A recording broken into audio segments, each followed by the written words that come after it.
theyeshiva.net.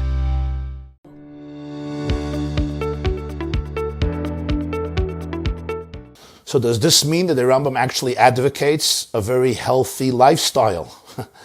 It doesn't mean it. It's quite explicit. It's not something you have to deduce from his words. It's extremely explicit for the Rambam. Engaging in those physical activities that promote health, well-being, and a sense of balance in the body, equilibrium, physical strength on every level. For the Rambam, this is Avodas Hashem. It's about my thought process. What's the ultimate purpose of it? When my body is sound, my body is healthy, it's a conduit for my soul to be able to operate on a maximum level. So this is Avodas Hashem, even going to sleep.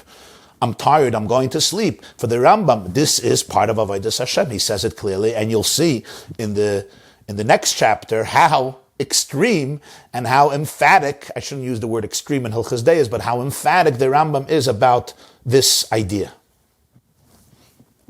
The Rambam says here that when you have intimacy, it shouldn't just be you want a child who's going to do your work.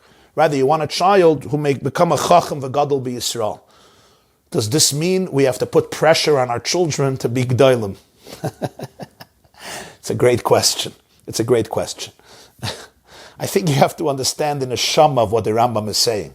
The Rambam is saying a person has the ability to be able to live with Hashem in every aspect of their life. So he said, one of the reasons for intimacy is a person wants to build their family. But when I want to build a family, it shouldn't just be, I want children so I can have nachas and I can have people who will join the business, especially in the olden days. You remember, it was necessary for a father to have children to simply help him out at work. You know, the purpose of children is, right, you got to send them up to climb to the high places where you can't get stuff, and you have to send them to the field, and they have to pick the cotton. Why in America do they have 2 or almost 3 months off during the summer months? Why? Where did camp come about? And the answer was that in the summer months, the children couldn't go to school. They had to help daddy in the field. They had to help daddy in the farm, in the orchards.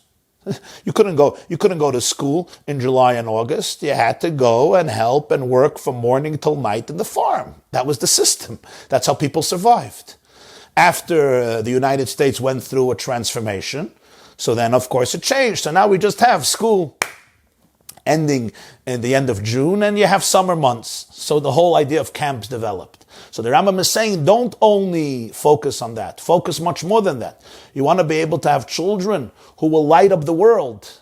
Right? The famous prayer that many women say before lighting Shabbos candles.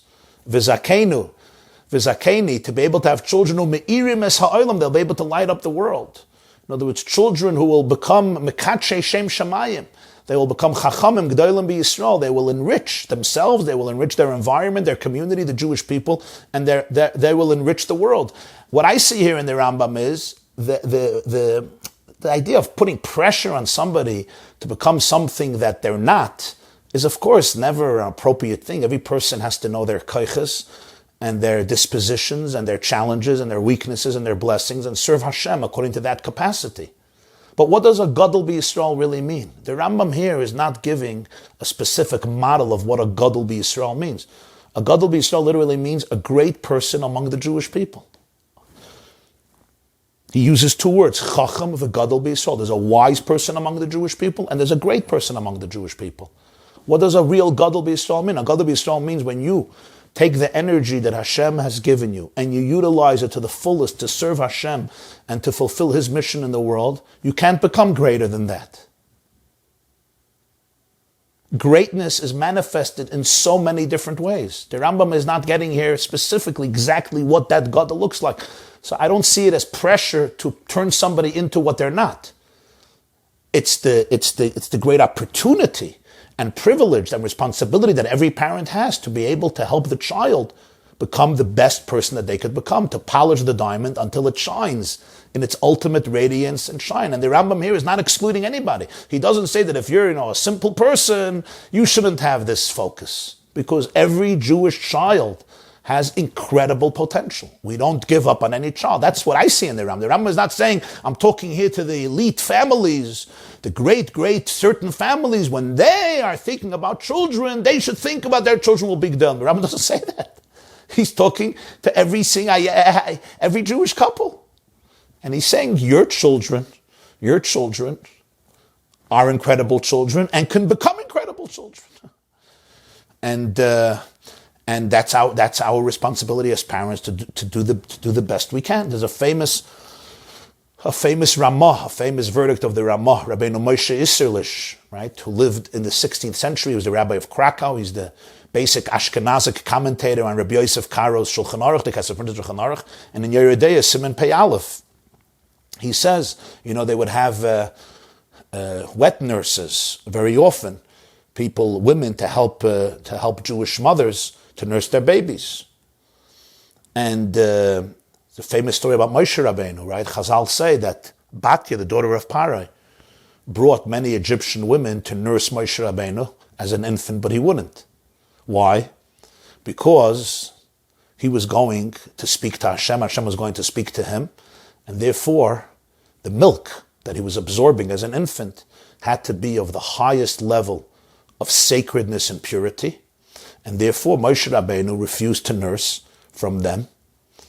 This was a nation that was oppressing the Jewish people, and he waited, of course, till his mother Yocheved was brought by Miriam, and she ultimately nursed Moshe Rabbeinu.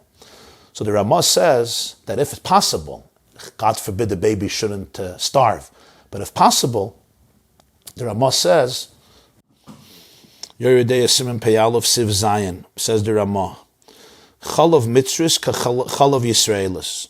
The milk of an Egyptian woman is like the milk of a Jewish woman, meaning if a boy, a girl needs to nurse, fine. If this is what you have, this is what you have. Sometimes the mother can't nurse. But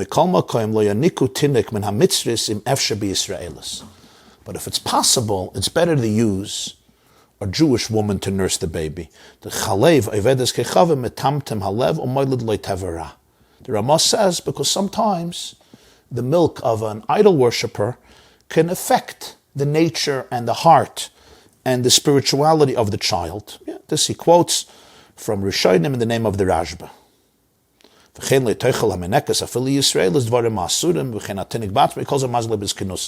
he says that the one nursing the baby should not eat, even a Jew should not eat anything that's forbidden, because that food becomes milk and it affects the baby and the child himself. You should, even though it's an infant, you shouldn't give something that's not kosher, because all of this can harm the baby when this person gets older.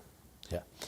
Where does this come from? Where did they get such a halacha? So the Bir Hagra says, the Vilna Gaon in Shulchan Aruch in Yeridea says, the Bir Hagra says, the Medrash says that Miriam, the little girl, offered Batya to call a Jewish woman, an Hebrew, to nurse Moshe. So the Medrash says, what's the problem? They couldn't find an Egyptian woman, a pagan idolater in Egypt, to nurse Moshe.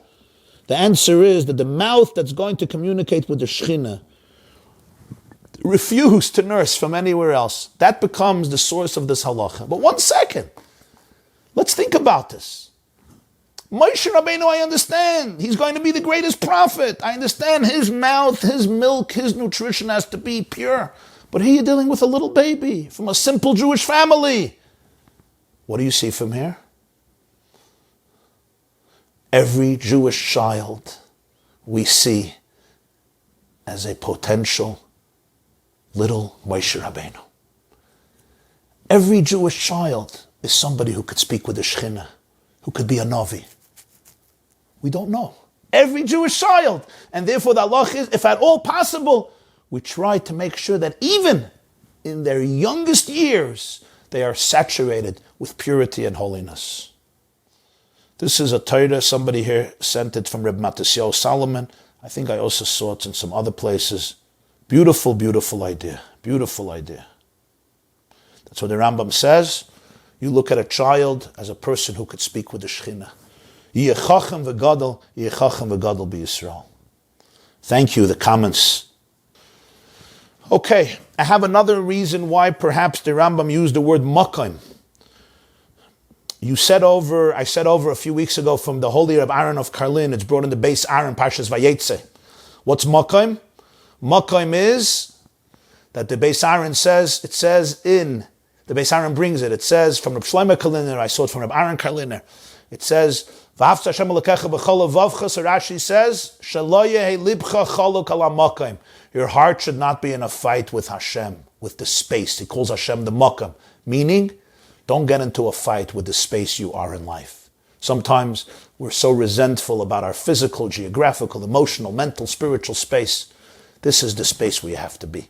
And that's how he explains what it says in Parshas Va'eschanan, Vayivga b'makom vayolon sham kiva hashemesh. Yaakov Avinu had to flee his parents and go to the house of a Lavan who was a Arami, he was a deceiver, he was a liar,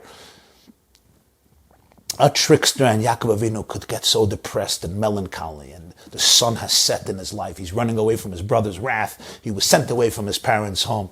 What is he left with? Nothing. Vayivga b'makom. That's the moment he met Hashem in the space that he's in, realizing this is a new opportunity, this is a new shlichus, don't give up. And Vayivga. So he creates a tefillah from that place. That's the tefillah of Ma'ariv, the tefillah in the dark. The ability to know that you could connect from this place. So this commentator is saying very geschmack. According to this, the Rambam is very well uses the word lamakayim, that wherever you are in the world, physically, emotionally, you could be sleeping. You could be sleeping. This is the place you're in. And this is the place where Hashem wants you to be, because you're doing it to serve Hashem. So this is a place from which you could connect to Hashem. It could be done with the consciousness of the divine, all-pervading reality. Beautiful. Next question, without getting into specifics. Given everything the Rambam says, how we're supposed to take good care of our bodies, what should we be eating? Why are so many things that we Jews eat include so many non-healthy foods and ingredients? It's $1 million question, and I think the best way to answer that question is to stop eating foods that are harmful to us. Next chapter, the Rambam is going to discuss a full-fledged daily diet. How do I maintain calmness when I feel I want to explode at my kids? I want to start screaming. It's boiling hot, the air conditioner broke. The new cooked food spilled all over the floor. The phone is ringing. Pockets of other food are being impossible to open. Nothing catastrophic, but just the stress of every single day life. How do we maintain calmness? We maintain calmness by learning these chapters of the Rambam, by realizing that we're never lost. We're never alone. And wherever we are, this is exactly where we're supposed to be. And this is where we could serve Hashem right now from this place. So the food spilled on the floor. There's no food ready. The phone is ringing. The air conditioner broke. It's boiling hot. People are grouchy. I'm in a bad mood. I have a headache. Kids are screaming.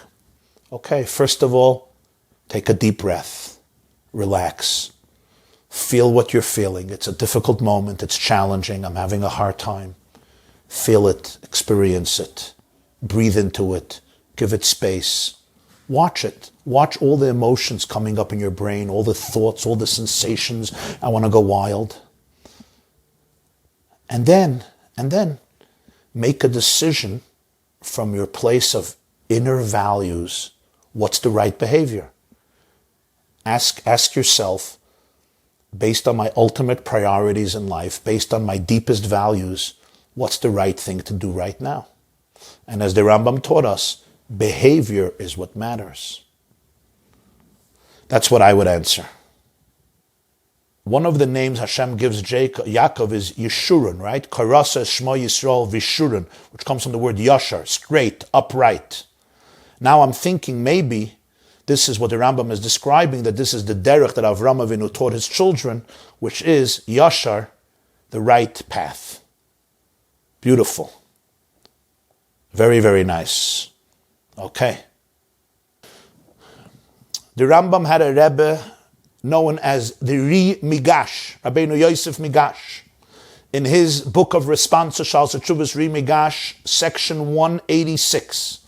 He was asked a question. Somebody wanted to go up to Eretz Yisrael, and he made a vow that he's not going to eat meat and drink wine until he makes Aliyah to Eretz Yisrael besides Shabbos and Yom Tov. Is he allowed to keep that vow? He wanted to motivate himself to go to Eretz Yisrael, so he said, there's no wine and there's no meat for me till I go to Eretz Yisrael. And the Rimigash says that somebody who makes such a vow transgresses the words of the Torah. And every day that he maintains the vow, he is a sinner. The Torah did not allow somebody to aggravate themselves. No difference if you aggravate your own soul or you aggravate your friend's soul and life. That's what the Rambam says here, that the Nazir needs kapara me'asher chata al hanefesh. He sinned with his own soul by depriving it. Beautiful, beautiful. Later, of course, we're going to learn, later in the Rambam, we're going to learn about the idea that a person does not have the right to harm their body. Because your body actually doesn't belong to you. The famous Rambam with our Advaz, Shulchan Aruch Harav, but we shall get to that in due time. In other words, I do not have the right to aggravate my body because it doesn't even belong to me. It's not my property. It's like you give me a dog of yours or you give me a sheep of yours and I torture it. I'm not allowed to. Besides, I'm not allowed to torture an animal, God forbid. It's also your property. I'm not allowed to ruin your property. Your body is Hashem's property. He gave it to you as a deposit to take care of it, not to ruin it. Of course, we're not talking about somebody who goes through surgery in order to save their life, or you do exercise, you're hurting yourself, maybe you're tearing your muscle tissue in order to build something up, or you're doing other forms of therapy to promote your health. Next question. Thank you for the Birchas Shmuel, Kiddushin Chavav, a Gewaldike Birchas Shmuel. What he writes in the name of his Rebbe, Reb Chaim Brisker, the obligation of fathers to teach their children the whole Torah. Thank you. You put it all in the footnotes. I really appreciate it. It's an amazing Birchas Shmuel. Do you think that this is a practical way to live? I love these questions. Here's the deal. Whatever is halacha, it means it's the blueprint of the life of the Jew. We all grow. We make mistakes. We learn from our mistakes. We grow, but we aspire to live such a life. And by the way, if you notice, the Rambam is not saying that this is only good for the next world. This is good for this world. It's a much more enjoyable life because it's a life in which the physical enjoyments are aligned with spiritual enjoyments. In other words, they're not temporary. They last. Whenever there's a spiritual, intellectual, soulful enjoyment, it's one that's maintained, it endures. I eat a piece of cake, I eat some ice cream, I eat some pizza. It may feel great at the moment, but a few seconds later, the pleasure is gone, or a few minutes later, and if it's not good for my body, it's actually harmful. When I align it with a spiritual pleasure, with a deeper pleasure, it's much more pleasurable.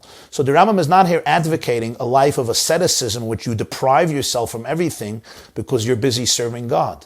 It's where the service of Hashem ultimately encompasses your physical taste buds, your physical body, your emotional taste buds, and your spiritual taste buds. So it's actually a much wiser way to live. And I think that's why the Rambam adds the word b'chachmasai at the end. What the